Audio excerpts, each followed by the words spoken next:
샬롬 10월 5일 화요일 하나님 나라를 시작하는 말씀 묵상 시간입니다. 오늘 하나시를 통해 일상을 살아가는 우리에게 주시는 하나님의 말씀을 기억하는 시간 되면 좋겠는데요.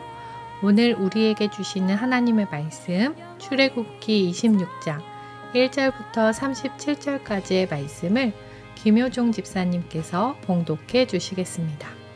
하나님의 말씀에 귀 기울이시기 바랍니다. 너는 성막을 만들되 가늘게 꼰 배실과 청색, 자색, 홍색 실로 그룹을 정교하게 수놓은 10폭의 휘장을 만들지니 매 폭의 길이는 28규빗, 너비는 4규빗으로 각 폭의 장단을 갖게 하고 그 휘장 5폭을 서로 연결하며 다른 5폭도 서로 연결하고 그 휘장을 이을 끝폭가에 청색 고를 만들며 이어질 다른 끝폭가에도 그와 같이 하고 휘장 끝폭가에도 고 신궤를 달며 다른 휘장 끝폭가에도 고 신궤를 달고 그 고들을 서로 마주보게 하고 금 갈고리 신궤를 만들고 그 갈고리 휘장을 연결하여 한 성막을 이룰지며 그 성막을 덮는 막 곧 휘장을 염소털로 만들되 11폭을 만들지며 각 폭의 길이는 30규빗, 너비는 4규빗으로 11폭의 길이를 갖게 하고 그 휘장 5폭을 서로 연결하며 또 6폭을 서로 연결하고 그 6째 폭 절반은 성막 정면에 접어들이우고 휘장을 이을 끝폭가에 고 신궤를 달며 다른 이을 끝폭가에도 고 신궤를 달고 놋 갈고리 신궤를 만들고 그 갈고리로 그 고를 꿰어 연결하여 한 막이 되게 하고 그 막 곧 휘장의 그 나머지 반 폭은 성막 뒤에 늘어뜨리고 막 곧 휘장의 길이에 남은 것은 이쪽에 한 규빗 저쪽에 한 규빗씩 성막 좌우 양쪽에 덮어 늘어뜨리고 붉은 물 들인 순양의 가죽으로 막의 덮개를 만들고 해달의 가죽으로 그 윗덮개를 만들지니라. 너는 조각목으로 성막을 위하여 널판을 만들어 세우되 각 판의 길이는 10규빗 너비는 1규빗 반으로 하고 각 판에 2촉씩 내어 서로 연결하게 하되 너는 성막 널판을 다 그와 같이 하라.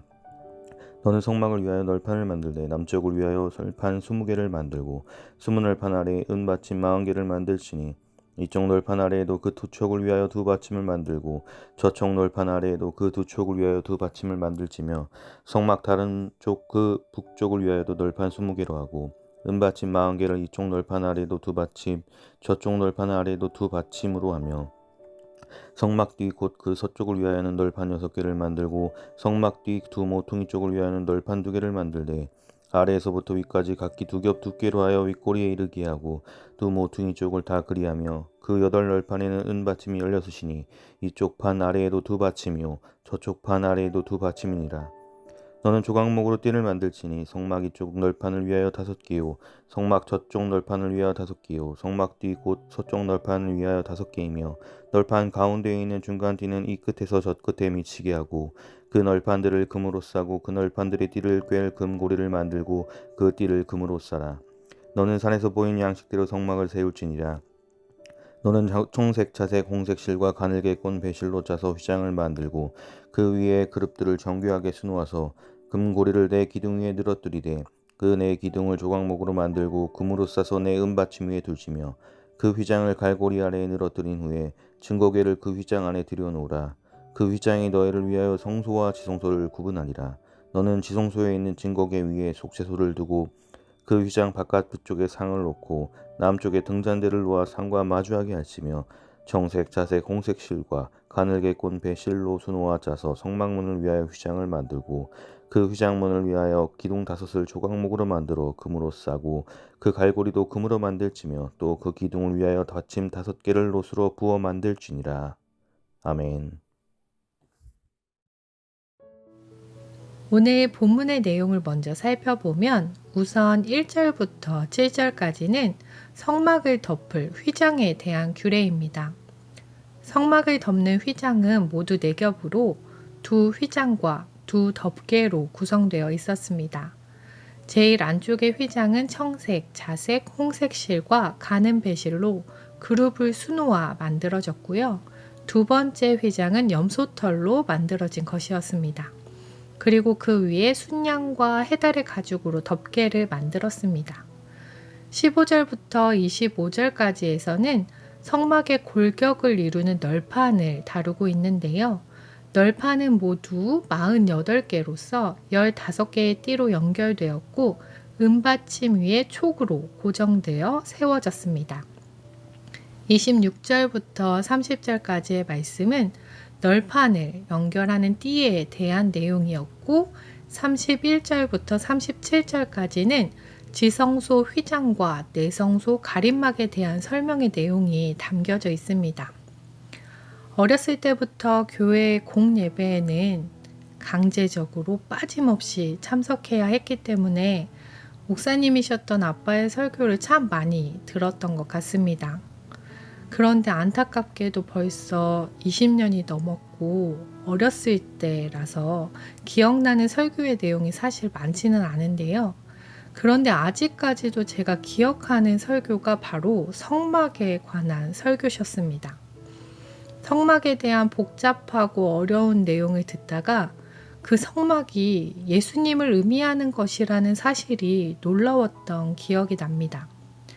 성막을 지을 때의 재료 하나하나도 예수님을 의미한다고 설명해 주셨었는데요. 오늘 성막의 골격에 해당되는 널판을 지을 때 사용된 재료, 조각목. 조각목은 성막의 다양한 곳에서 재료로 쓰였습니다.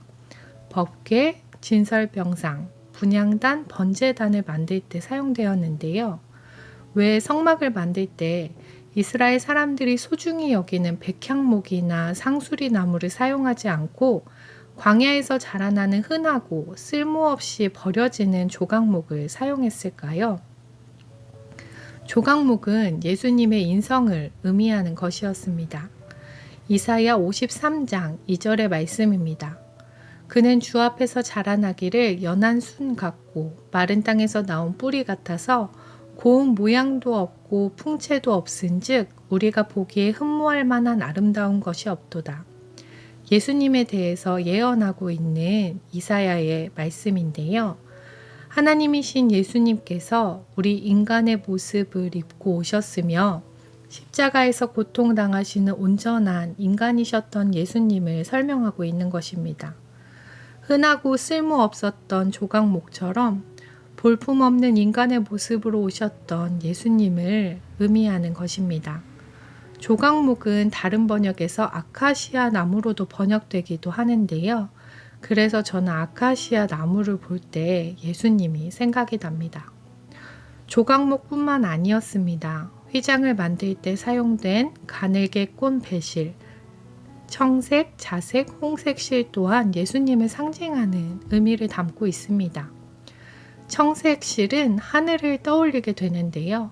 하늘 보좌에 앉아 계셨던 예수님의 신성을 의미하고요. 자색 실은 비싸고 귀한 것으로 왕족이나 귀족들만 입을 수 있는, 사용할 수 있는 것이었는데요. 만왕의 왕으로 이 땅에 오신 매우 존귀하신 예수님을 의미하는 것입니다. 홍색 실은 우리를 위해 이 땅에 오셔서 십자가에서 흘리신 피를 떠오르게 하며 가늘게 꼰 배실은 흰색으로 십자가에서 죽으셨지만 죄가 없으셨던 예수님의 온전함을 떠올리게 하는 것입니다. 온전한 신성과 온전한 인성을 가지신 예수님을 이야기하고 있는 것입니다.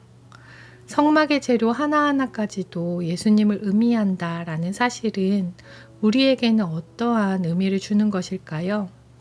하나님이 임재하셨던 곳 성막처럼 예수님께서는 우리를 만나기 위해, 우리를 구원하시기 위해 이 땅에 인간의 모습으로 오셨습니다. 하나님이셨으며 인간이셨던 예수님께서 우리를 직접 찾아오신 것입니다. 그리고 성막에서 죄 씻음을 받고 하나님을 만나듯이 예수님을 통해 우리는 죄가 해결되고 하나님을 만날 수 있는 길이, 아니 하나님의 자녀가 되는 특권을 누리게 되었습니다. 성막을 바라보며 예수님을 기억하기 원합니다. 성막을 통해 우리를 구원하러 인간의 모습으로 오신 예수님을 생각하기 원합니다. 우리에게 찾아오시며 우리와 함께 하시는 임마누엘 예수님을 우리의 일상 가운데 고백하며 살아가는 오늘 하루 될 수 있길 소망합니다. 기도하겠습니다. 사랑의 하나님, 성막을 통해 예수님을 바라보게 해주셔서 감사합니다. 우리를 위해 우리의 모습으로 이 땅에 오신 예수님의 사랑을 그 한없으신 하나님의 은혜를 기억하고 살아가는 오늘 하루 되게 하옵소서. 감사드리며 예수님 이름으로 기도드립니다. 아멘. 오늘 하루 우리와 함께하기 위해, 우리를 구원하시기 위해 우리와 같은 인간의 모습으로 이 땅에 오신 예수님을 더 깊이 묵상하는 하루 되길 소망합니다.